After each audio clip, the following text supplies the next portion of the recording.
He didn't go into the woods that night expecting anything unusual. He'd been hunting that stretch of forest for most of his adult life, the kind of place where every tree line felt familiar, where you could navigate by instinct more than just sight. Late October had settled in, and the cold that had that dry bite to it, the kind that makes every breath visible in the beam of a flashlight. He'd set himself up hours before dawn, perched in a stand overlooking an old logging cut where the deer often crossed at first light. For a long time, it was uneventful.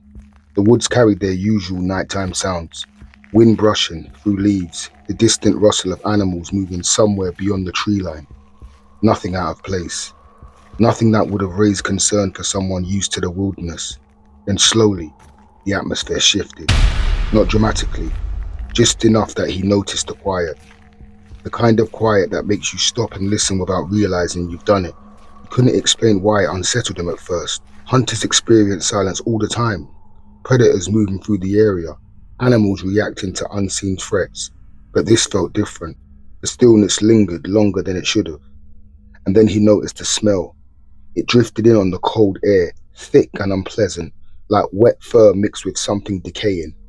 He wrinkled his nose instinctively, scanning the darkness below, assuming a bear had wandered through. That's when he heard the footsteps. Heavy, deliberate, but spaced strangely. Not the rhythm of an animal moving on four legs, slower than that, measured. He leaned forward slightly in the stand, eyes straining against the dark. Something was moving just beyond the clearing, not fully visible yet, but large enough that branches shifted as it passed between trees. At first he thought it might be a person, maybe another hunter out too early, but the height was wrong, the shape was wrong. It stepped forward into the clearing, not crouched, not rising from all fours, already upright, taller than any man he'd ever seen in the woods, easily towering above the brush line. Its body was covered in dark fur, thick enough that it caught faint moonlight along its shoulders. The arms hung long at its sides, longer than human proportions, ending in hands tipped with curved claws that glinted faintly as it moved. But it was the head that froze his breathing. A wolf's head, fully formed, muzzle long and pronounced, ears pointed, eyes reflecting pale light as they scanned the clearing.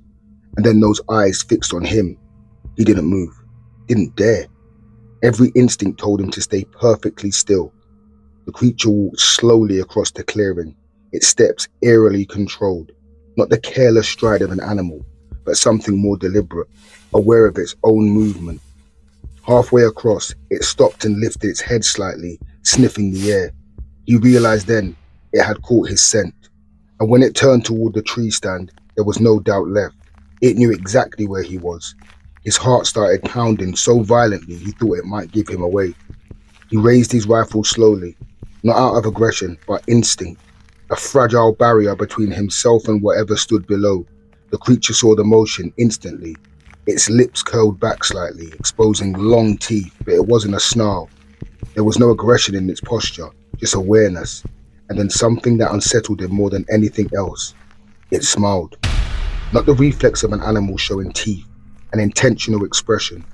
It dropped briefly onto all fours, fluid, unnatural, then leapt onto a fallen log with effortless strength.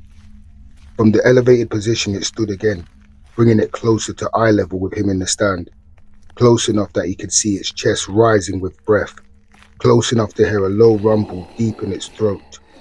He finally shouted, a panicked attempt to scare it away. The creature didn't react. It simply tilted its head slightly, studying him. When it slammed its clawed hand down onto the log, the crack echoed through the trees like a rifle shot that broke him. He fired. The gunshot tore through the silence, but the creature moved before the echo faded. It dropped from the log and vanished into the forest with impossible speed, not crashing blindly through the branches, but weaving between trees with precision. Within seconds, it was gone. The woods fell silent again, but the silence felt heavier now, watching. He stayed in that stand until sunrise, too afraid to climb down into the dark. When daylight finally crept through the trees, he looked toward the clearing below. The fallen log where it stood was splintered, deep claw marks gouged into the wood. On the ground nearby were tracks, long, narrow, spaced like footsteps, but ending in claw impressions. Not bear, not wolf, something else entirely. He never hunted that area alone again, and years later, when he spoke about that night, he always returned to the same thought. It hadn't attacked him, it hadn't fled immediately, it had watched him, studied him, as if deciding something, and in the end, it chose to leave him alone.